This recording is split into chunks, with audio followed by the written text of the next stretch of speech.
Hello, my name is Qihao Wen. I am a professor from Indiana State University, and I also serve as the editor-in-chief for ISPRS Journal of Photogrammetry and Remote Sensing.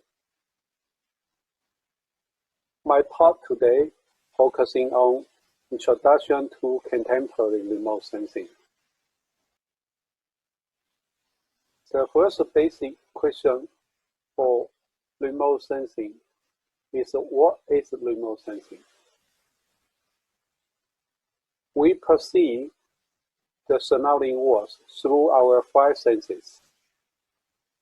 Some senses, such as touch and taste, require contact our sensing organs with the object. However, much information about our surroundings through the senses of sight and hearing, which do not require close contact between our organs and the external objects. In this sense, we are performing remote sensing all the time. This is an example to show our daily remote sensing. Our eyes here as a sensors, and the object is a tree. In order for our eyes to see trees, we need to have sunlight. So we're doing the remote sensing every day. Another example is to use cameras to take picture of house and tree. And of course, we also need to have sunlight in between our sensor camera and the objects, house and trees in between these. In more general terms, remote sensing refers to the activities of recording, observing, perceiving, altogether sensing objects or events at far away remote places. In remote sensing, the sensors are not in direct contact with objects or events being observed.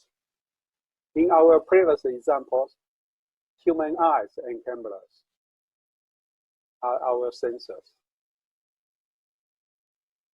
As a result of remote sensing, information need to have a physical carrier to travel from the object events to the sensor through an intervening media. In our previous examples, sunlight used as a media.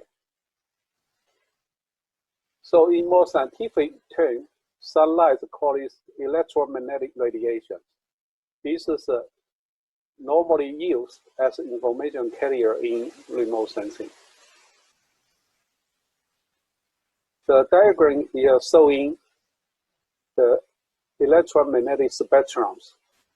As we can see, these spectrums ranging from gamma, X-ray, ultraviolet, visible, reflected, infrared, thermo-infrared, microwave, and radios, from shorter wavelengths to longer wavelengths.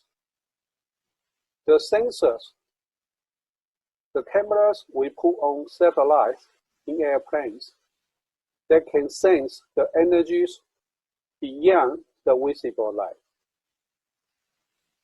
Human eyes, however, will only be able to see the visible energy. So we call this visible spectrum.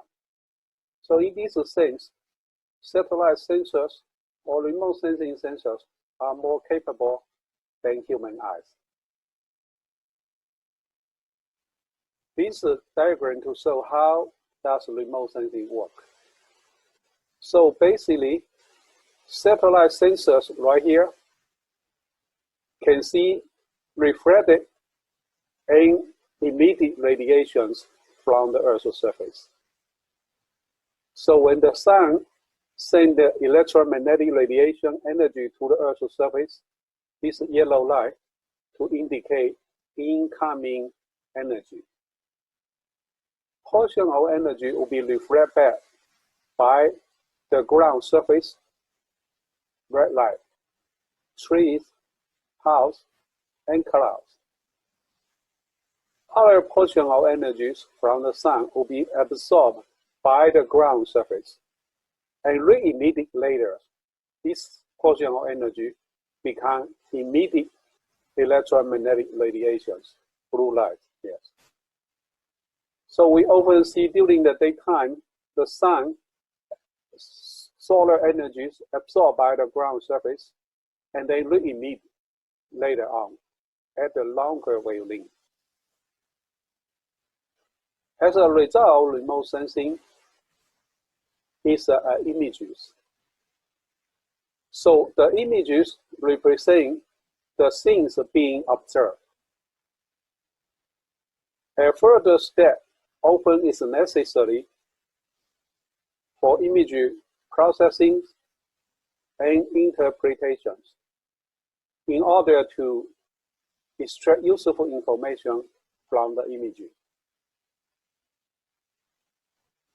This is diagram to show the whole process of satellite remote sensing, acquisition and reproduction of remotely sensed images.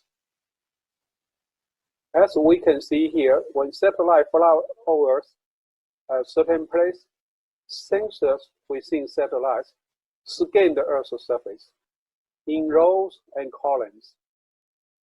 And these rows and columns will be recorded as resolution cell.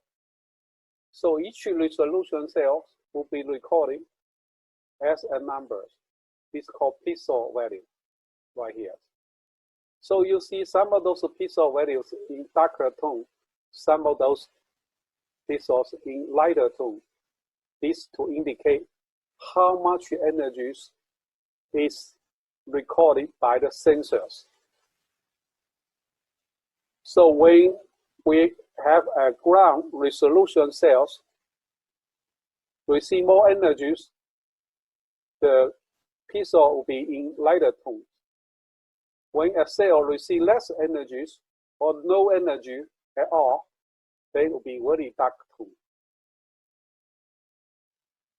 So in remote sensing, image really are a bunch of numbers, digital numbers, we call DAs.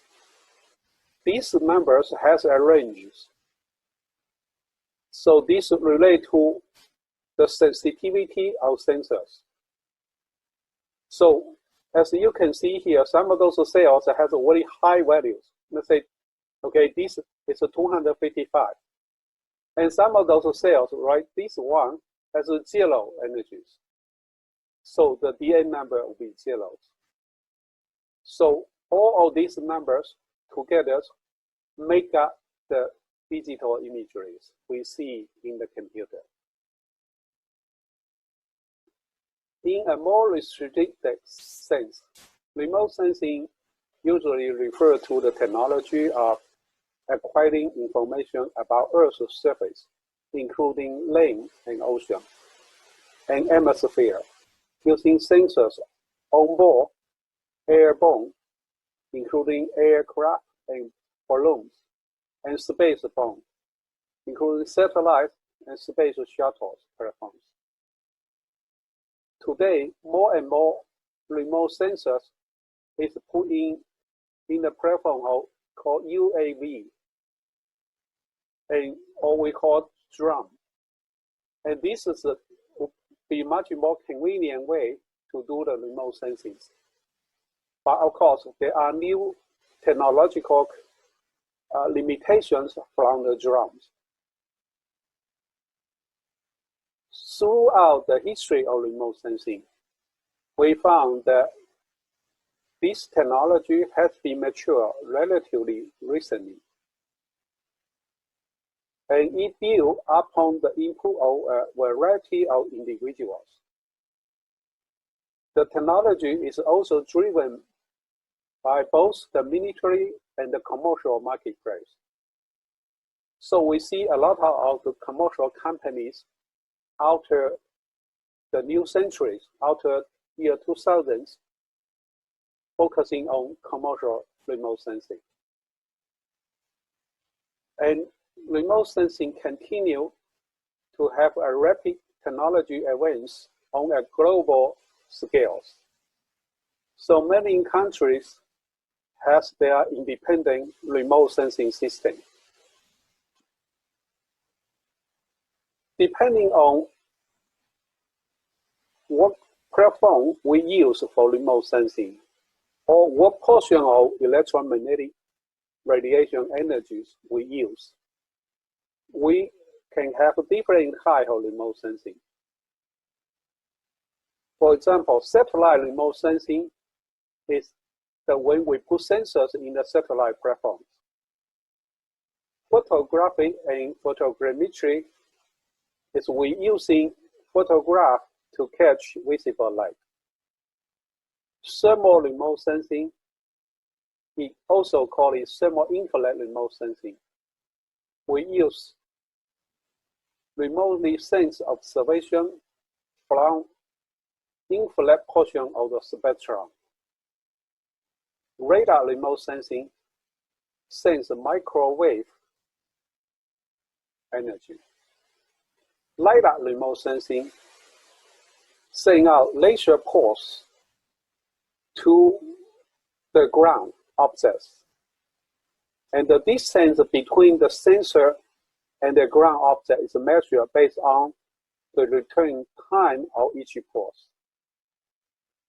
This distance is then converted into the elevation or say height of the ground objects to allow us to understand the geometry of the ground objects.